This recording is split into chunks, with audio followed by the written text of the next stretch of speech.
Okay, mga karanatics, tigil muna tayo sa run online. Ang tutorial ko naman ngayon ay kung paano tayo gagawa ng 2x2 sa Photoshop CS3 with piece of print action. Sorry po, ito po ay for tutorial lamang. Kaya unang-una po, bago natin gawin ang lahat, kasi minsan napapagkamala ng virus yung exe ng CS3. Kaya ang gagawin natin ay post muna natin protection ng antivirus, kung ano man yung antivirus nyo.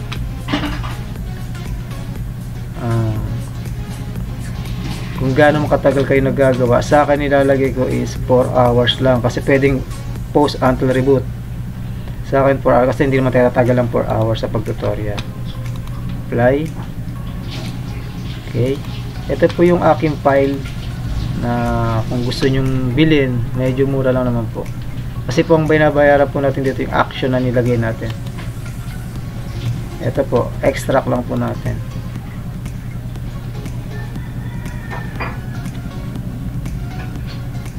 May background na naman po tayong naghuhugas ng plato.com. Kailan po natin matapos ang extract. Sa mga po gustong magkaroon ng negosyo 2x2, 1x1, passport size, ay pagkakataon nyo na po ito. Saan po natin yung Photoshop. Ayan, nakita nyo po ito siya. Ngayon po yung piece of print po, ito na nakalagay na dyan. Ayan po yung piece of print. Andiyan po, ito po yung action nya, piece of print action for CS3.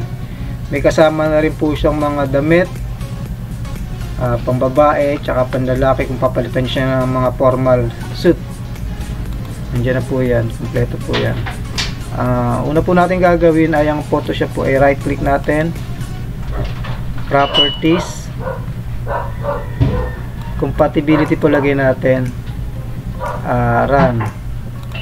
Lagay natin Windows 7. Nasa inyo po yung kung gusto nyo ilagay. Windows 7 ang run ko siya. Bago run, click, lagay, check yung run this program as an administrator. Apply lang po natin bago okay. Ngayon po pwede na natin siyang buksan. Yan po. Unang-una po dyan ay may babaguhin tayo. Itong file nya, click nyo po yung file, yung edit pala, edit, bago punta po tayo sa preferences. Yan, punta tayo sa general, meron po tayo siyang babaguhin muna dyan. Unang-una po yung itong scroll, nakalagay yan, okay, kung ano yan, dapat po yan, zoom with scroll wheel, kasi kung makukuha nyo naman itong file na to, naka-ready na po yan, kailangan po naka-check yan. Then sa performance, check po natin kung ano dyan, kung ano gusto nyo, check nyo lahat yan, kasi pag napuno po yung scene nyo, papasok automatic po yan sa anong drive na pwede nang puntahan, para hindi po siya pumunta. Nilagay ko na po siya parehas. Then sunod po tayo sa unit and rules, dapat po siya naka 300 scan resolution talaga na siya nakalagay 300. Kasi naka-ready na rin po yung file na yan, ready to use na yan. Gagawin po natin is okay lang natin siya. Then sa action po, click po natin yung action. Punta tayo po dito sa Windows. Ito po, kasi nalagay ko na yung action dyan eh. Babalik po natin yung action ulit. Click natin action. Ito po yung action. Kung halimbawa mawawala yung piece of print nyo, kiklik nyo lang po to, makikita nyo to, tingnan nyo po yung arrow key ng mouse. Click nyo po yan, baba po tayo, load nyo lang po yung load action. Ito po yung piece of print, automatic pupunta siya sa piece of print. Hanapin nyo saan nakalagay yung piece of print, click nyo po yung piece of print. Yan po, na-load na po natin yung piece of print po, kasi yung action na yan, nandyan po lahat yung mga shortcut sa keyboard para ano po yung gagawin natin. CS strip lang po to, pinakamaganda pong gumamit nito pang 2x2 tsaka 1x. Simpleng gamitin, hindi po kayo mahirapan.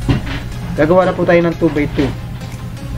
Double click nyo lang po itong Photoshop. Hanap tayo ng picture, dito tayo sa desktop. Ang gagawin nating 2x2.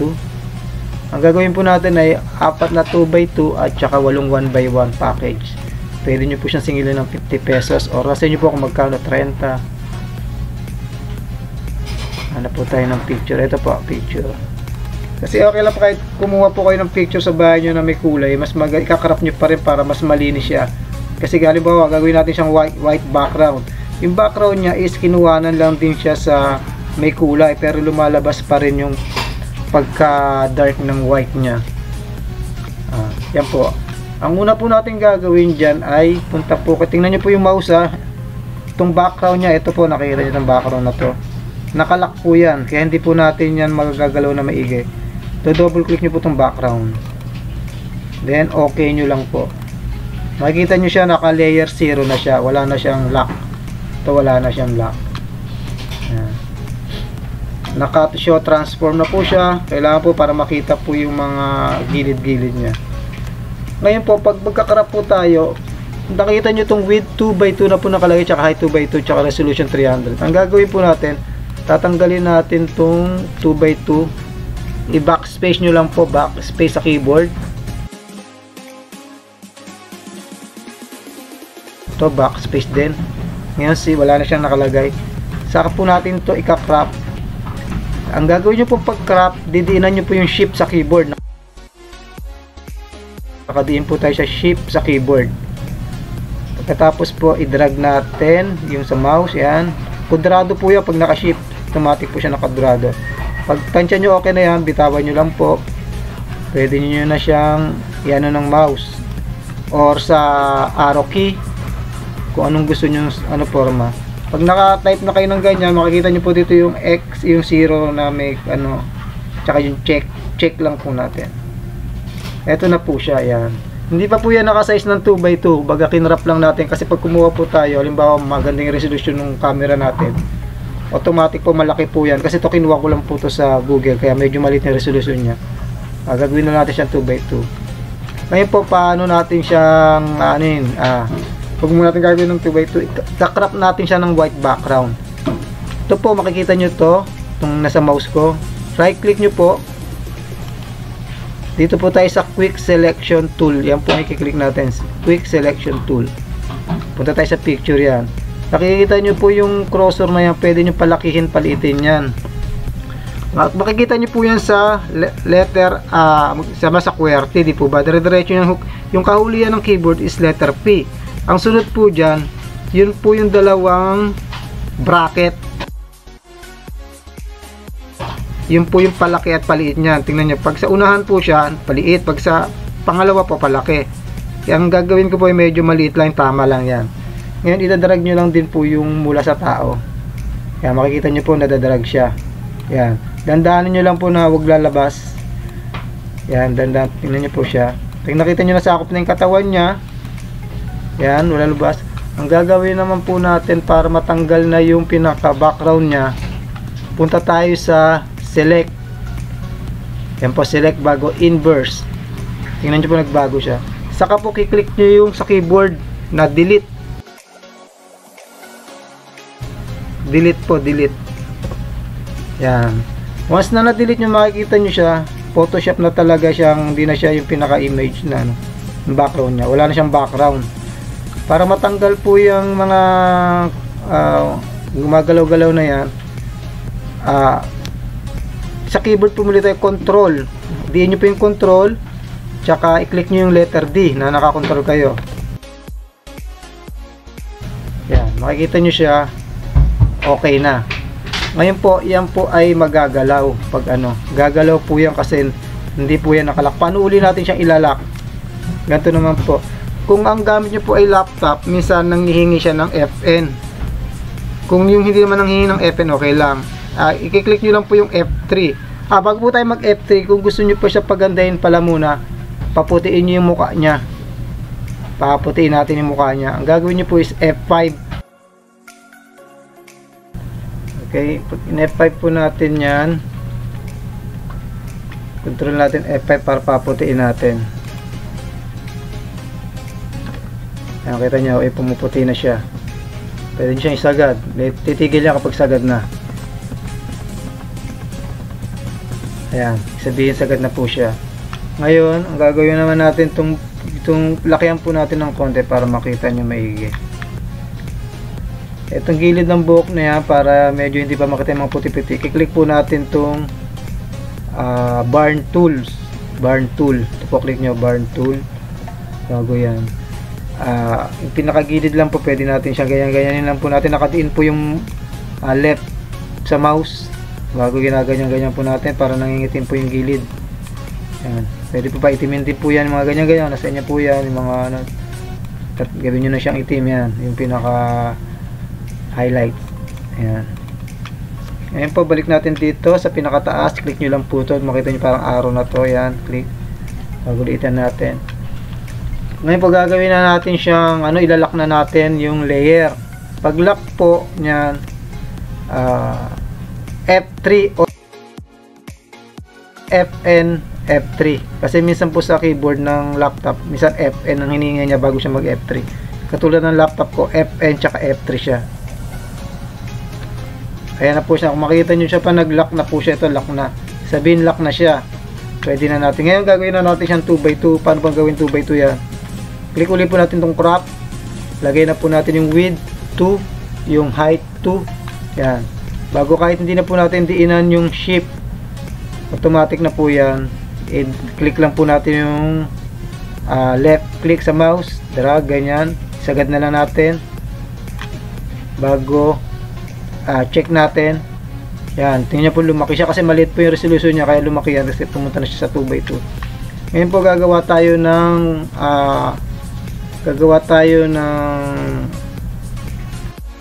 bali ko po gagawa pa tayo ng new. Ito, click nyo sa file, new. Yan, ang gagawin po natin ay makikita nyo siya is sa default tayo ko, sa default Photoshop. Default.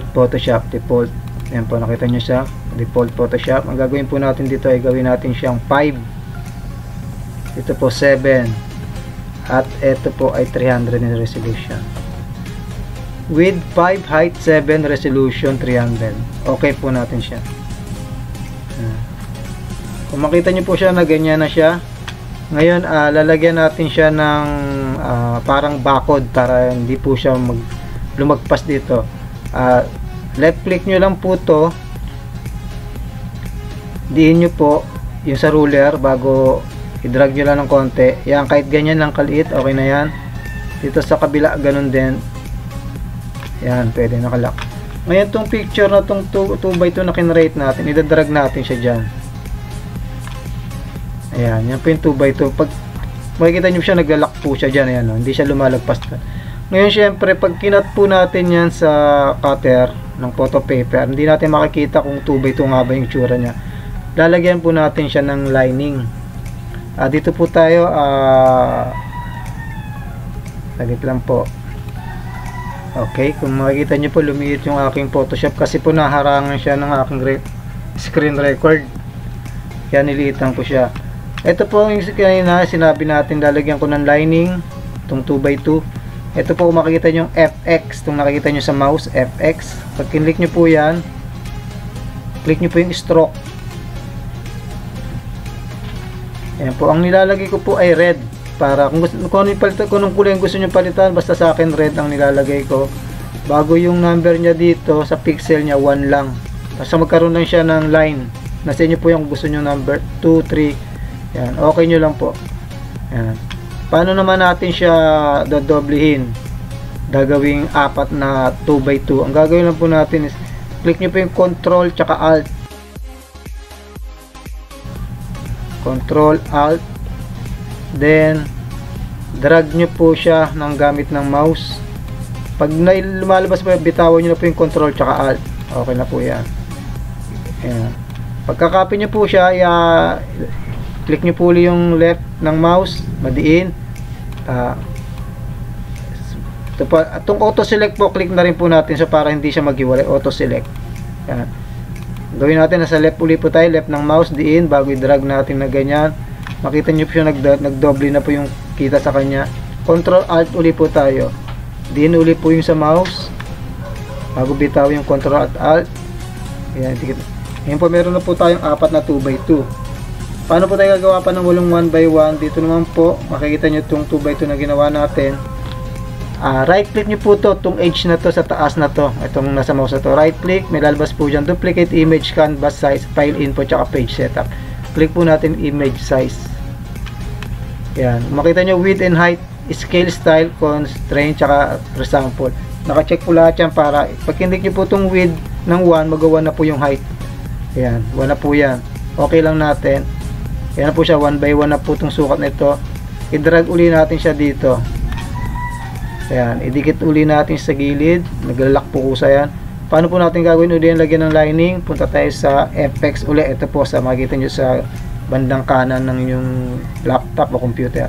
FX, bago stroke. Then, gawin nyo uling 1, yung 3. Nasa inyo po yan kung gusto nyo. Okay lang natin. Yun, nagkakulay na siya. Control uli po, tsaka delete sa keyboard. Control, tsaka Control at Alt. Control Alt po sabay, bago drag ulit tayo sa left click na mouse. Pag bumitaw na siya, bitawan nyo na yung Control Alt. Yan, ganyan na po pag ano niya, pag bago i-highlights ulit natin yung dalawa. Ganun lang po ng ganun ang gagawin natin yan para madali tayong kumopya. Yan. Yan, pag ganyan, nakaganyan na po tayo, ang gagawin naman natin ay okay, total hindi na natin mag-ano, lalakyan ko na to para makita natin ano. Tatanggalin na po natin ginawa natin ito kasi tapos na. Lagyan natin sa medyo gitna. Pwede nyo siyang i-save na nakaganyan yan. Gagawin natin siyang ikakarap naman po natin. Crop tayo, crop. Tanggalin po natin ito yung mga width. Yung 2x2 tanggalin natin. Ilagay po natin siya dito sa pinakadulo. Yan, i-drag lang po natin. Makikita nyo, maglagpas lang kayo ng kapraso sa baba at saka sa kanan. Pag bitawan po natin yung mouse, arrow key na lang po tayo gagamitin natin. Up, bago left. Makikita nyo siya, pantay na. Ayan, nakakrap po natin siya. Para yan na lang po talaga yung kita, ganyan na ganyan po siya size. Ngayon po, isa-save natin siya. Kailangan meron tayong save na file. Halimbawa, 2x2 and 1x1 package. Save file po tayo. Save as. Save as. Halimbawa, ilalagay ko dito sa dito ako sa partition E. Gagawa po ako dyan ng file ng 2x2. O kaya desktop na lang tayo, pwede naman sa desktop, basta kung saan nyo gusto. Desktop, lagay natin 2x2 with 1x1. Ayan. Bago lagyan po natin ng pangalan po kung sinong pangalan yung ginawa nyo. Halimbawa, sabi natin lagyan na lang girl, kasi wala nang, dapat po naka Photoshop lang siya, PSD, save, para kung magpapaunod sila, may nakasave kayo. Pag na-save nyo po, save as uli. Save as. Lagay po natin JPEG naman, JPEG. Doon pa rin sa folder na pinag-anuhan natin. Ayan. Ayan, na-save na po natin. Ngayon, paano bibigyan ko po kayo ng tips paano natin siya iti-print ng ayos. Ganito po yan. Wala po akong printer kaya hindi ko iaano sa inyo na paano siya i-print. Pero ang ginagawa ko po dyan, doon po ako nagpiprint sa Word, Microsoft Word. Mas maganda po doon. Hindi po rito sa Photoshop kasi nag-iiba po minsan ng kulay dito sa Photoshop. Sobrang tumitingkad, nangingitim. Kaya hindi ako dito nagpiprint. Ito po ang gagawin natin. Buksan natin yung Word. Yun lang, wala akong Microsoft Word dito.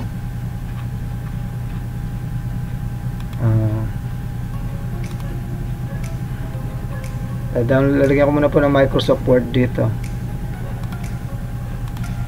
Ito, nag-install muna po ako ng Microsoft Office. Hindi kasi ako naglagay dito sa akong laptop ko eh. Tapusin lang po natin matapos tong Microsoft Office. Okay, tapos na natin ma-install yung Microsoft Office. Ganito po yung technique na ibibigay ko sa inyo kung paano kayo mag-print ng 2x2 gamit ang Microsoft Office. Buksan po natin yung Microsoft Office. Word. Stop, sorry po.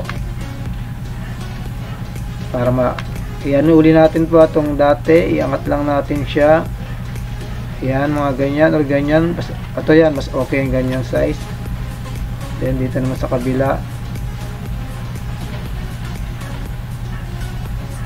Yan. Then kanina ulit, save natin. Page layout natin siya ng A4. Bago save as uli natin. Hindi ko pala nalagay sa desktop. Ayun, nalagay pala sa local C. Sa desktop mo natin nilagay para kita siya. Desktop. Type, lagay natin 2x2. Save. Ayan, close po natin ulit. Hanapin natin yung 2x2 na sinave natin kanina. Ito na po siya, dito sa unahan. Para pag ano po, alam nyo na agad na yung 2x2 na word nyo. Click po natin siya.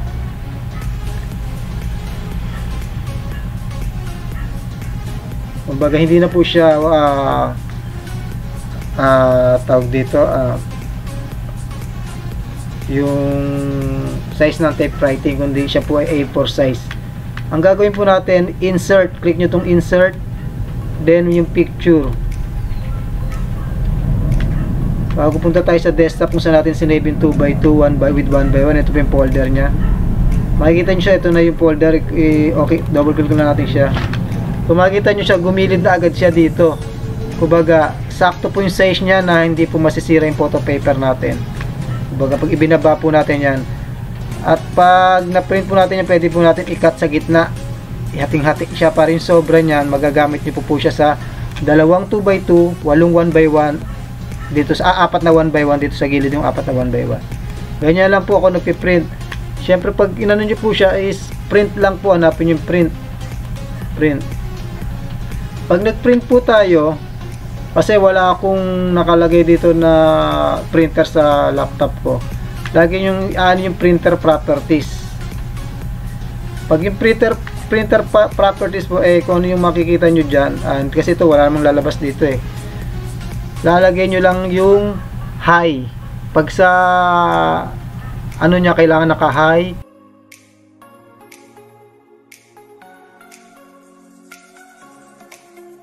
Tapos A4 size. Then kung makikita mo siya dyan, kung naka A4 size na naka-high bago glossy paper, yun lang po yung pag-print dyan. At sa susunod po kong tutorial, yung technique kung paano po natin babawasan ng kulay yung mga, kasi minsan masyadong may yellow. Nasa technique din po yan. Kaya yun lang po, sana po mag-subscribe po kayo sa aking channel para sa at hit the bell button para po sa susunod na video ko makita nyo pa yung mga iba kong gagawin. Lagi kayong updated. Thank you.